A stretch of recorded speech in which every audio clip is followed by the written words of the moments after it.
Magandang araw sa lahat mga kabasketball, at kung bago ka nga lang pala sa channel na to, ay mag-subscribe ka na at pindutin ang notification bell.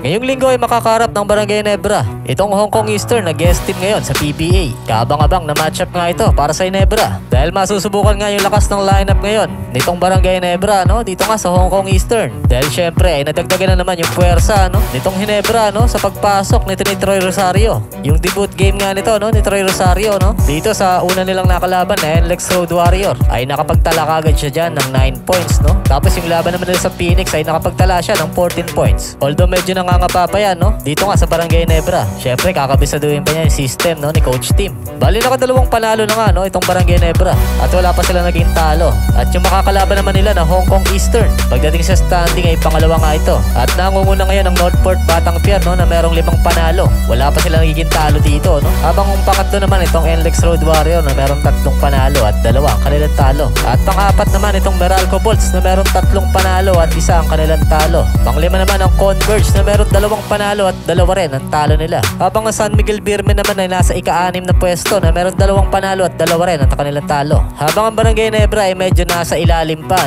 pero unti-unti ay aangat din yan kung puro panalo yung kanilang gagawin At dito nga sa mga kalaban ng Ginebra na Hong Kong Eastern ay kailangan nga nilang mabantayan itong si Macklin. Ito yung sentro ng Hong Kong Eastern. Ito ay 6'10 pagdating sa kanyang height. Diyan nga sa naging laban nila sa Blackwater Bossing. Siya nga yung nanguna dyan na nag-average ng 32 points. May tira rin sa labas itong sentro nila. Kaya delikado mapabayaan ito sa outside shooting. Yung naging final score nga nila dito ay 84-75. Natambakan nga dito ang Blackwater. Samantala sa nakarang laban naman itong Barangay Ginebra kontra nga rito sa Phoenix Fuel Master.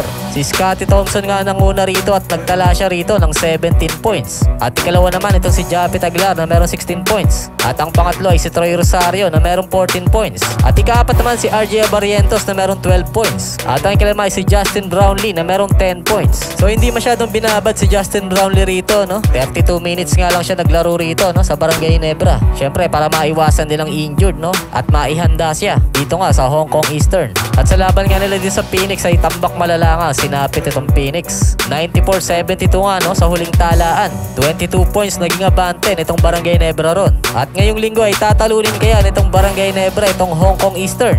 Ano ba sa inyong palagay? Mag-comment lang ng iyong opinion at babasahin natin yan at pag-uusapan.